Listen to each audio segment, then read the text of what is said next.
Hello, my Aloha tribe, and welcome to the Aloha Perspective. Happy Wednesday! It's hump day! Hump day, hump day, hump day. I'm gonna have to do that again once baby sibling gets on. But it is a twofer today. Since I didn't do a show on Monday, we have self-love and self-care today. So, self-love lesson number 11. See? So, alright. Let's just start with the self-care ritual deck.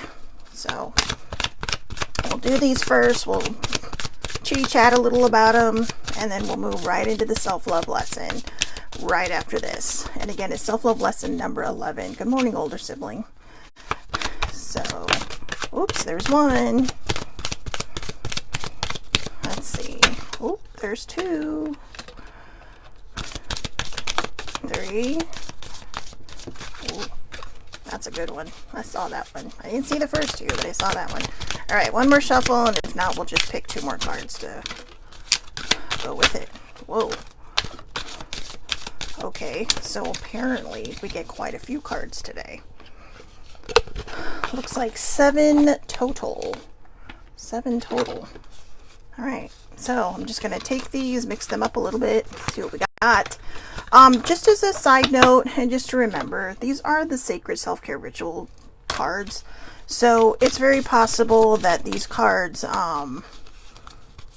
might step into the metaphysical, but just give them a chance anyways, okay? Because you never know how much they might help when we step out of our own blocks and our own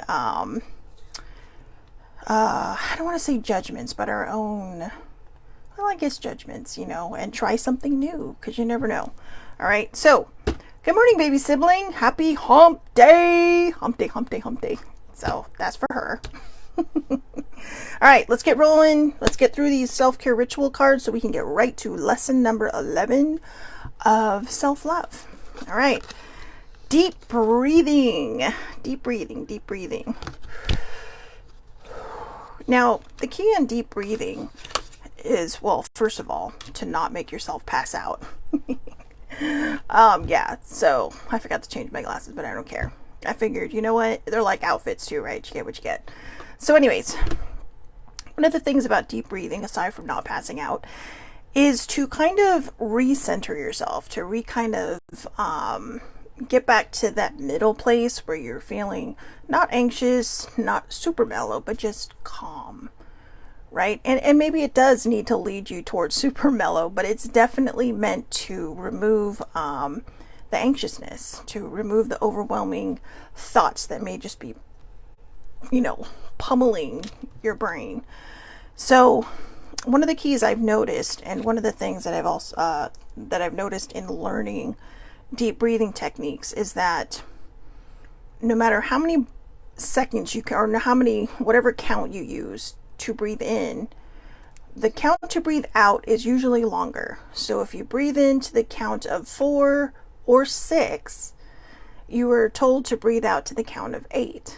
So you would breathe in 1, 2, 3, 4, hold it for a moment, and then breathe out to either 6 or 8. Okay, 4 and 6, or 6 and 8, or 4 and 8 and 6 and 8. It's up to you. It's up to you. But like I said, the whole key is to not pass out. But I have found that this works. And a lot of times I think the reason it works is it's the same idea as, like, you know, if you're feeling kind of anxious, counting to 10 over and over and over again until, you know, if you don't want to do the deep breathing thing, until you feel a little more centered and a little less, you know, like you're going to go hit somebody with something. Okay. Take a walk. If breathing is not your thing, or maybe it's one of your things, maybe it's one of the things you want to try in the morning, also take a walk. Right now I would not recommend it in California because it's fucking hot out here. We've actually been hotter than, I think, Arizona and Vegas the last couple of days. Seriously, in September. So anyways, take a walk. Take a walk. Taking a walk can help clear your mind. It can help, well, it can help you health-wise, but a lot of times it can really help you clear your mind. It can help you just kind of get out of your own way. All right, rest. Rest. These have been really good cards. And when they say rest, I know a lot of people do struggle getting to sleep. So, It's oh, sorry, I just gotta. Oh, thank you, baby bear. And I hope you have a good morning. I love you too, and love to Anya, who's on her way to school today. So I just had somebody pop in to say hello. So yay! I hope you have a splendid day as well. So, anyways, rest. I know it's not always easy for people to get sleep, but a lot of times taking a walk, if you're wanting to take a walk at night, or deep breathing. Deep breathing can actually help you fall asleep. Not because you pass out, but simply because you're starting to you're recentering, you're refocusing. And a lot of times the reason people cannot rest is just because there's so many thoughts, again, so many thoughts just pummeling your brain. Just like it's like a constant flow of chatter. And a lot of times I have this problem. There are times when I do sleep with the TV on just to refocus my brain somewhere else. Um, and I always know when it's worse than normal, because when it's just the regular chatter, I can't sleep with the TV on because then it's just like overwhelming me, and so I turn it off. And most times I can sleep with the TV off, but there are those times when you're overthinking, you're just over processing everything. So rest is key. Even if you do not sleep, just rest, refocus your mind somewhere, binge watch some shows, maybe something funny, maybe some documentaries, something cool, something amazing that's not gonna cause you to slip right back into your overthinking. Connect with fire. We have several wildfires going here. Not hard to do that. So be careful when you do this one. Okay, I know it shows a lot of people around a bonfire. Right now in California, please do not do this. All right, unless you are in a safe and contained area and you have the proper extinguishing tools around you. I beg you, don't do it here. Okay, if you need to do a burning ritual, use a barbecue, use a gas grill, use a fire safe bowl when it's not windy. But just if you're going to do this, please, please, please be safe. Okay, and if you have fire pits at your house, you can actually connect really well with those. Okay, so because a lot of them are just gas, and so you're not going to have embers flying everywhere. But I know I'm supposed to remove myself from this and just kind of be overall. This is for the globe, but the globe's on fire right now, so be careful with that. But again, if you feel like you have the need to connect with fire, just do it safely. Okay, do it safely, and notice what's in it. I mean, fire can be very beautiful. It's dangerous as shit, but it can be very, very beautiful. And, it can also be very mesmerizing. And so just, that can help you focus. That can help you, like if you ever sat around a fire pit, a bonfire, and just kind of lost yourself in it, just seeing it. And it almost feels like sometimes you get that clarity. But you can also do rituals with that, burning away things, writing a note, and just letting it go. Connect with your ancestors. If you are into this can be very, very helpful. A lot of times we are conditioned with, or I should say saddled with, breaking generational curses or generational cycles or generational patterns. And I think when it comes to that, you can be bitter or you can be better. I was saddled with breaking a generational cycle. And it's not easy, but once I decided not to be bitter about it anymore, actually did it pretty quick. So it's about making changes in the thought process. It's about moving in a direction that other people either didn't have the courage to do, or other people just didn't realize they could do or were allowed to do it. And yes, I'm saying allowed to do it because a lot of times there are people in this world who were just, unintentionally beaten down in life. There are people in this world who just had really shitty parents. And, they have managed to break these generational patterns and these generational cycles. And,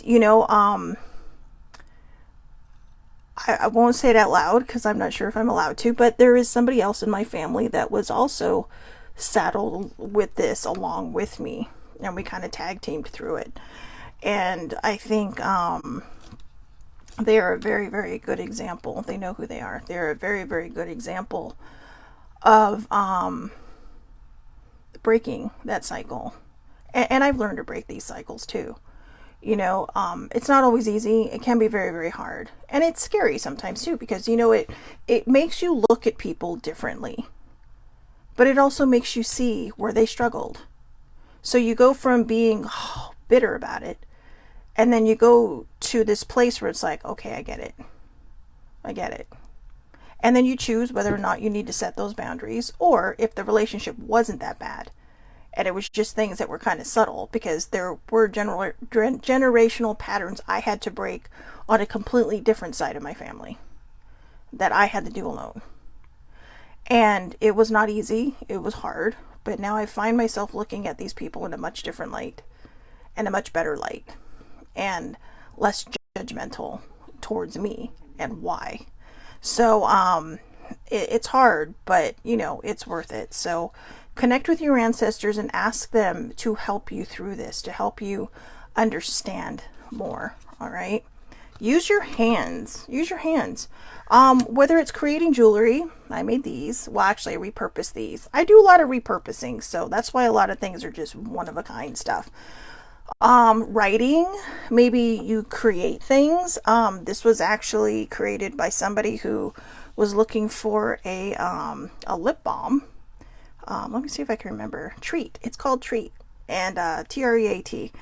And I found this by accident, actually, but I guess I'm just coming up with this because this isn't something that's like Starbucks where it's mass produced, right? This person came up with this in their house and thought, I need something that's kind of all purpose. And I'm going to tell you, I use these on the corner of my eyes, the corner of my mouth, like when I've had like bad sleep days, and because I've been overwhelmed by thoughts, and on my lips. And boy howdy, I'm telling you, it's the shit. Chocolate mint. I also got peppermint in my wallet or in my purse.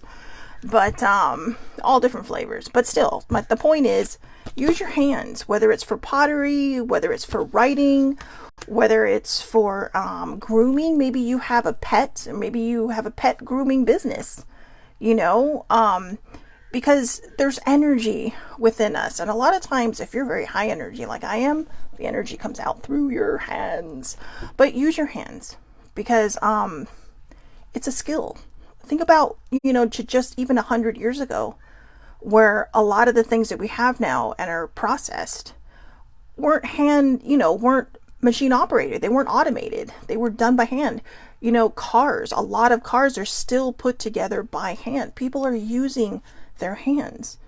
Think about, oh gosh, I can't think of what they're called, but I know Sibling will know it. The people that make saddles, they still do much of that, if not all of it, depending on who they are, very traditionally and by hand. That's why they're so expensive, because, they tan the leather, they do everything, they condition the leather, they do everything. Everything is by hand. And sometimes they do automated things, but in certain ways where things need to be done faster, obviously you're going to have automated, but there are still so many professions that are done by hand. They're handcrafted. Now imagine what you could do. I'll go back to the jewelry making thing. That started to help me with my anxiety. Like I said, I don't normally get anxiety. So when I got it really bad, it was just, I could not get out of my head. And then one day I saw a necklace and thought, I'm going to repurpose this. This was actually part of a necklace, these guys. And it was just things that hit my brain. And all of a sudden I was thinking about something else. Okay, so whatever it is, use your hands. Glass blowing. Have you ever been to a either a craft fair or they have I can't think of what it's called here. Everything's escaping my head today, and I'll tell you why in a second. But they have glass blowers there, and I'm telling you, the process it's long and it's tedious, but it is so amazing. Look it up on YouTube. They have glass blowers there too. And use your intuition. There's Mother Earth sitting right in there. Use your intuition. That is huge in self-care. If it doesn't feel right, don't do it. If it doesn't feel like it's time, don't push it. Just be patient. You know, the other day, sibling and I had Chinese food, and I was sitting there going like, why hasn't this happened? Why hasn't that happened? I opened up my fortune cookie and I couldn't help but laugh. Patience is the key to joy. Patience is the key to joy. So, I know someone was working hard to get that message to me. So, patience is the key to joy. And when we talk about patience and all these things, a lot of times you have to have patience with your intuition.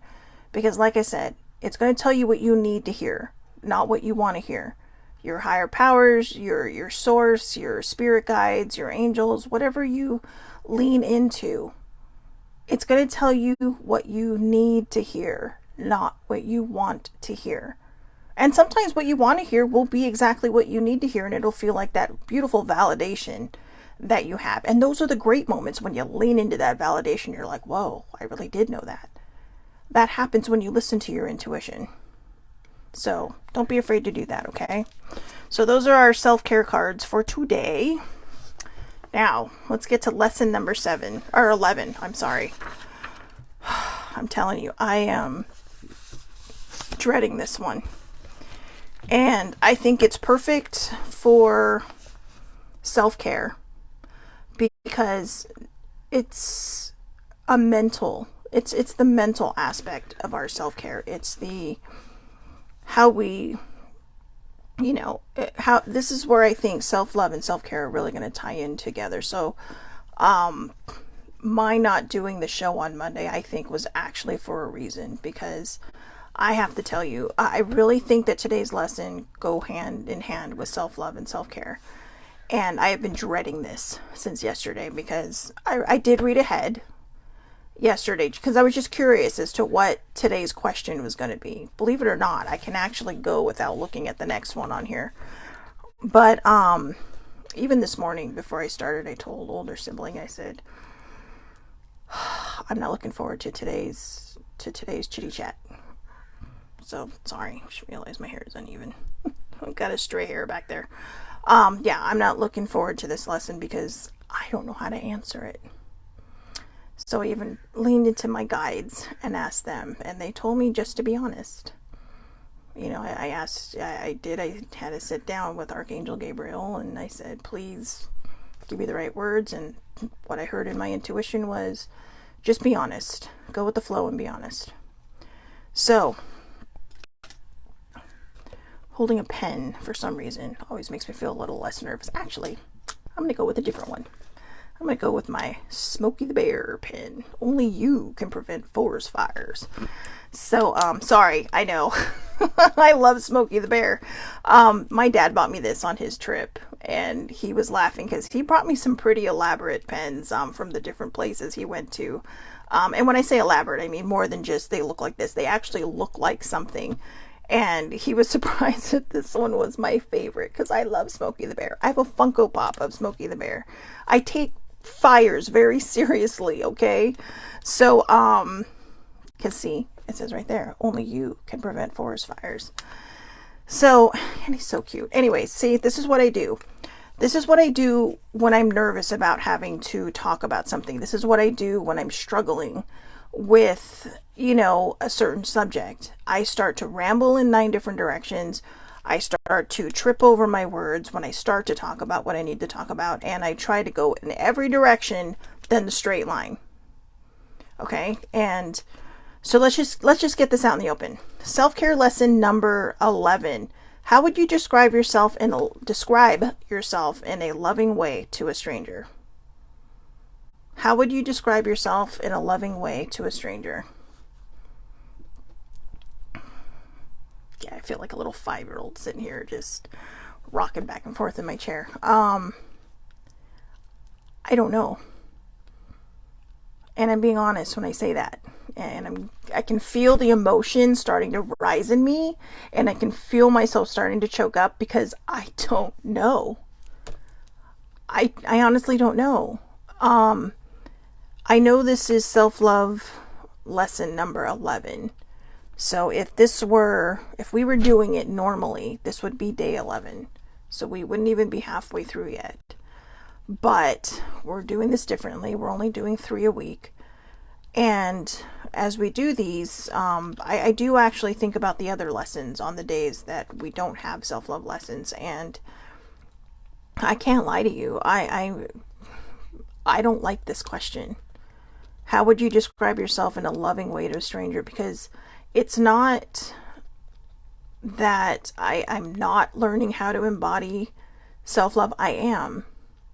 But I feel like I'm stuck between the person I have been and the person that I'm truly aligning with. And when I say aligning with, I mean my spirit and my soul and my heart are truly aligning with the person I was always meant to be. That person who could, answer this question and say, hey, you know what? It's okay. But there's part of me that struggles because there's a part of me that says, I'm not good at tooting my own horn. But as older sibling would say, if you're not going to toot your own horn, who else will? And so I struggle with it because even though I always said, that the definition of self-love is a desirable characteristic and not a narcissistic characteristic, a desirable characteristic, I still struggle with this. And I think part of the reason, again, that I struggle with it is not just because I'm afraid people might think weird if I come up with something. My mind is literally going blank. I can't think of anything. How would you describe yourself in a loving way to a stranger? I love my eyes. I do. Let's try this, okay? I love my eyes. Most days I love my hair. My hair has been not kind to me the last couple of days. I've had to really kind of just fight with it. So, I have long arms. I actually did the experiment where they say that from fingertip to fingertip is your height. Now, I had just very mild scoliosis when I was about 14. It just appeared. And it wasn't bad where, a lot of people need like the back braces and stuff. But what it did do was it stunted my growth. So I literally stopped at like 5'4" to 5'4.5", maybe 5'5" on a good day if I'm standing straight up. But my wingspan's about 5'8", so I have long selfie arms. I do. But beyond those things, how would you describe yourself in a loving way to a stranger? I can think of 2 people on here who are probably saying, say this, say that, say this, say that, say this, say that. But who would also struggle, maybe, with answering this. It's hard. And this is why I truly believe that this question is perfect for self-care and self-love. Self-care isn't just about taking care of your physical body. Self-care is also about taking care of the mental aspect of your well-being, taking care of your mental health. We have a lot of times where our mental health just gets completely out of control. And, then you figure it out, you go back to normal. But there's a lot of us, like myself, who have a dinged up mental health. So it's a struggle. And it's a struggle to kind of maintain this balance. And I've found this interesting balance. But like I said, it's been hard trying to let go of old negative patterns, old thought patterns, old negative habits, old ways of thinking, limited thinking, fear-based thinking, just all those things. And in those moments of difficulty, it's hard to find something good about yourself. And so I am going to challenge myself now. If I were to walk up to a stranger and a stranger said to me, describe yourself in a loving way to me. This is hard. This is hard. I know I'm totally not faking this, guys. This is so hard. I mean, it's like all these thoughts are just stuck in my throat. All these thoughts are stuck in my throat. But I would say, something that older siblings said to me, that I have charisma. And it has taken me a very long time to truly believe that. But I have charisma. When my hair is longer, I have very pretty curly hair. I know, I had to throw that in. That's more of a physical attribute, but hey. I love my eyes, another physical attribute. But if I were to describe myself in a loving way to a stranger, I'm charismatic, I'm caring, I'm kind. I have my moments. I have my moments of just being all chaotic. I think I'm funny. But, and it's not even forced funny. I mean, it's just one of these things where you just kind of spout out something. Somebody says something and it just flies out of your mouth, kind of like, oop, how did that get away from me? But then everybody laughs and you're like, oh, okay, it's okay. You know, and it's really about, I think the bigger talent in that is reading the room and knowing when to say something and when not to say something, and knowing who you can say something to and not say something to. You know, I mean, you can't just spout things off and think everyone's going to laugh. You really have to kind of think about it and trust your spidey instincts on that one. You know, and case in point, I go back to when, you know, baby sibling, everybody in the house were making cookies for her husband's funeral. And we were just, you know, the mood was getting very heavy. And so I just kind of threw a little quip out there, and everybody else's faces dropped while their mouths hit the ground. Baby sibling started laughing. And then she hugged me. She's like, that's right. Okay. And I think mouths drop sometimes because you want to laugh, but you don't know if you're allowed to.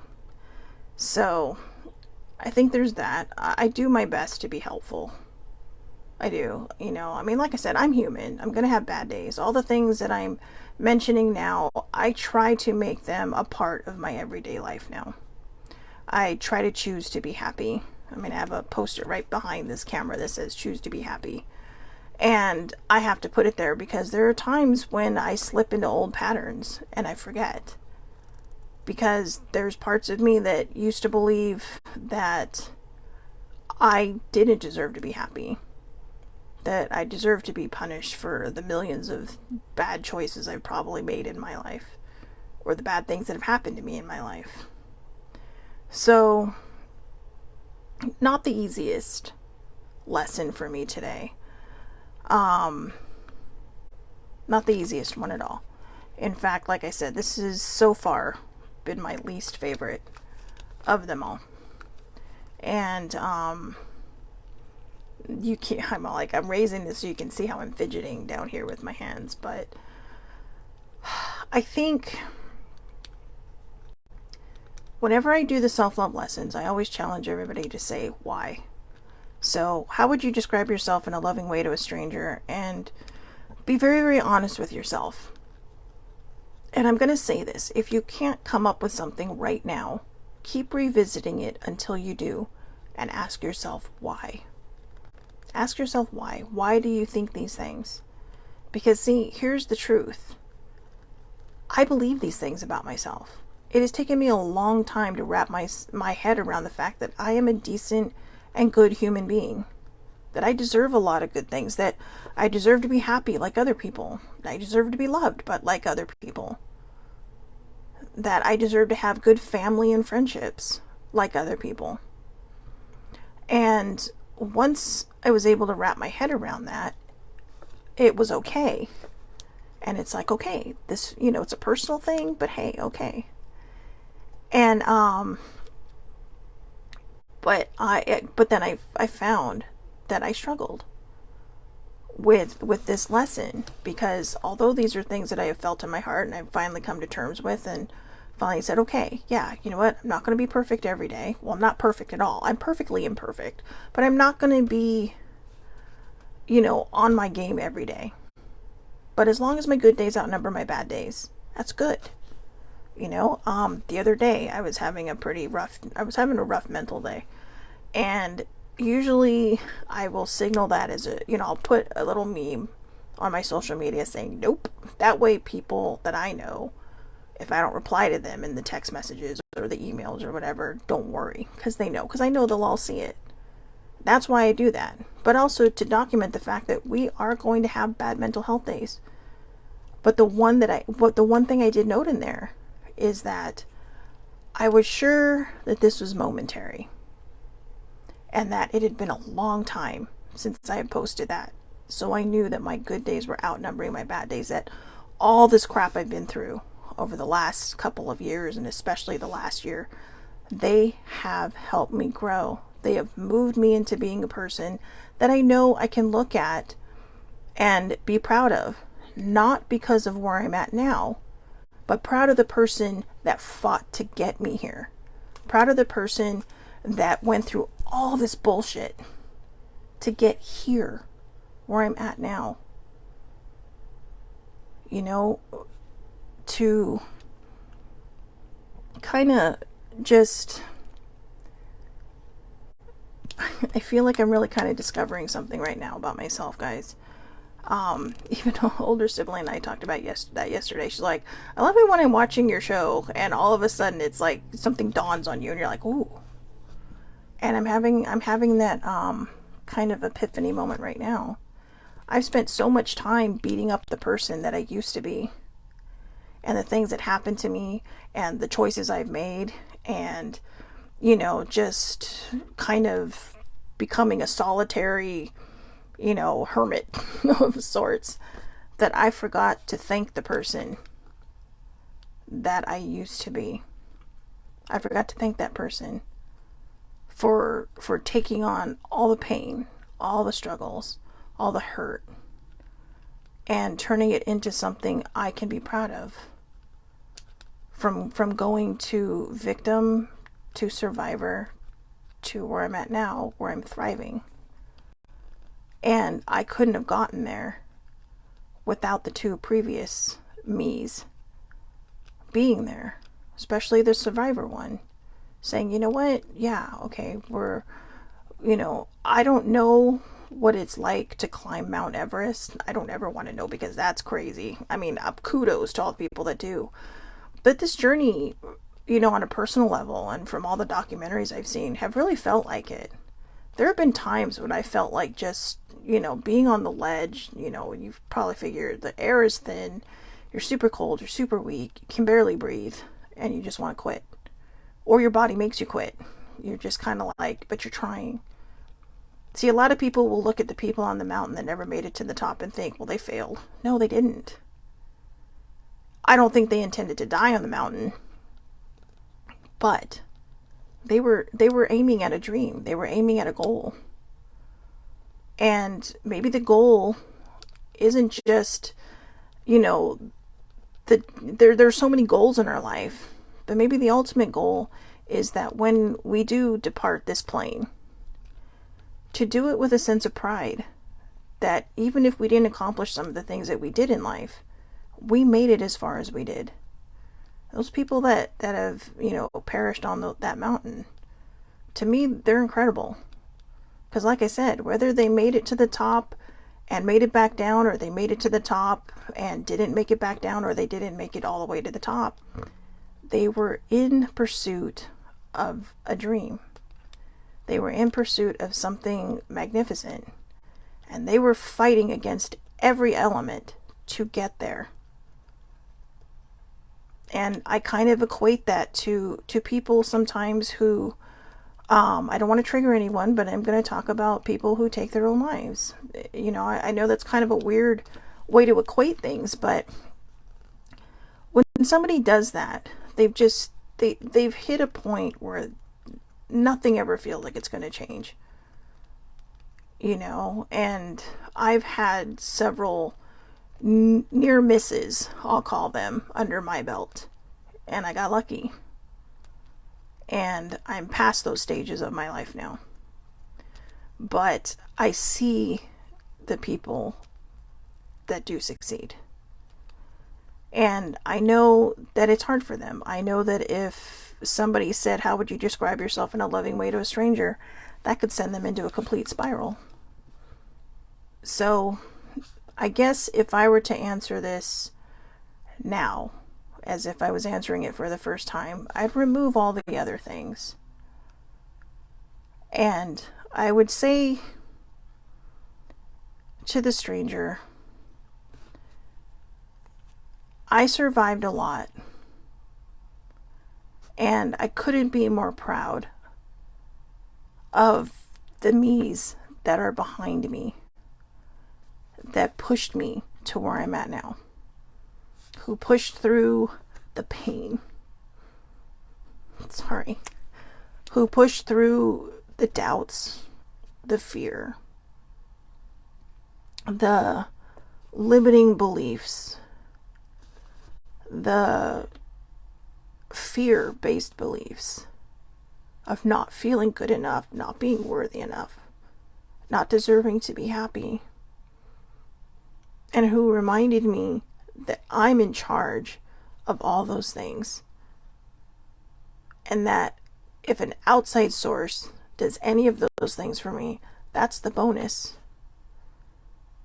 This is where the self-care came in. I worked to feel worthy, and I still struggle with that from time to time. I've worked to be happy, and I still struggle with that from time to time. I have worked very hard to love myself, and I struggle with that from time to time. But it's all because I chose self-care. I chose to work what's in here to match what's in here. And I struggle with it only because sometimes I just feel ashamed for feeling that way. But I'm going to put my foot down now. And I'm going to say, I don't want to feel that way anymore. My self-love and my loving myself and my feeling good about myself and my being proud of myself is not a narcissistic characteristic. It is a desirable characteristic. It is something I've worked hard for. It is something that I will continue to strive to make better and to solidify and to remind myself every day that I am worthy of happiness. Or simply put, I am worthy. Right now, I kind of wish I had Thor's hammer, right? Picking up Mjolnir right now would be kind of fun, just to make a point. My friend actually had that idea. He's all, here's an adult life hack. Get a replica Mjolnir, and whenever you are feeling bad about yourself, pick it up. Because the only people who can pick it up are those who are worthy. So, so I'm going to work on that. All right. And my why would be because I've struggled long enough. I've held myself down long enough. I have fed into my fear-based ideas and limitations long enough, and I deserve better. That's my why. I deserve better. And the victim me and the survival me, they know this. And if I were to say that I could see them standing next to me, I would say they look proud. I would say they'd be shaking hands and patting each other on the back for a job well done of getting me to a position of being a person who is thriving now. Even when the world seems like, a lot of people may look at my life that know me right now and look around and say, but not everything seems to be going in your direction. I posted a meme yesterday and it said, it was talking about the difference of boys and girls and how subtle they are. And it was two little kids sliding down a slide. And all I put was how life is going, or how I would like life to go, followed by how it's actually going. And the first, the little girl slides down, then she just crawls off the end of the slide. And then right after her comes her brother just tumbling down the slide and going like feet first into the dirt. But I think I can shift that now. Because, it was funny to me. And sometimes life is going to make you feel like you're tumbling in 90 directions and just kind of send you face first into the dirt. Feet first, face first, whatever, into the dirt. But how we choose to pick ourselves up and look at the situation is truly a testament to how much growth we have. Do we pick ourselves up, dust ourselves off, or do we just lay there going, why? Why did this happen to me? You can stand up and laugh about it, or you can stand up and say, okay, no matter what happens, I know everything in the long run is going to be okay and what's best for me. And that's the way that I need to start looking at things. So that's that. All right. So, that's a bit emotional, but thank you for helping me work through that. And thank you for seeing me through from one end to the other end. I think that was exactly the validation I needed. I think that's exactly what I needed to hear come out of my mouth. And maybe it needed to happen here to show other people that growth is possible, that healing is possible. Many people know my trauma, many people do not. But I will tell you, it was not pretty. It was terrible. I never told a soul, not my parents, not anybody, until I was a teenager, and it had long since stopped. And I've been trying to heal through that for the last 33 years. From the time, basically, that it fell out of my face to now. And I don't think it should have taken this long, but I didn't have someone like me to show me the way until I was in my 30s or my late 20s and really my 30s. And then when I did have somebody, which was older sibling, really kind of took me under her wing, said, look, here's some of the things that I think you're going through. And she had been in a similar situation, but then I didn't want to listen because I didn't want to revisit all of the pain. Sometimes we have to revisit the pain to get through it. It's not to relive it and to feel sorry for yourself. It's to help you heal it. You have to feel it to heal it. You have to go through it to grow through it. You know, I mean, I know people are probably tired of hearing that, but if you're tired of hearing it, it's because your body and your mind, your heart and your soul are saying, we need to do this. And when you're ready, you will. And here's the fun fact. I literally said, if you're ready, you will. But you're never going to be ready. That's why you just have to do it. You're never going to be ready. We always think we're going to be ready.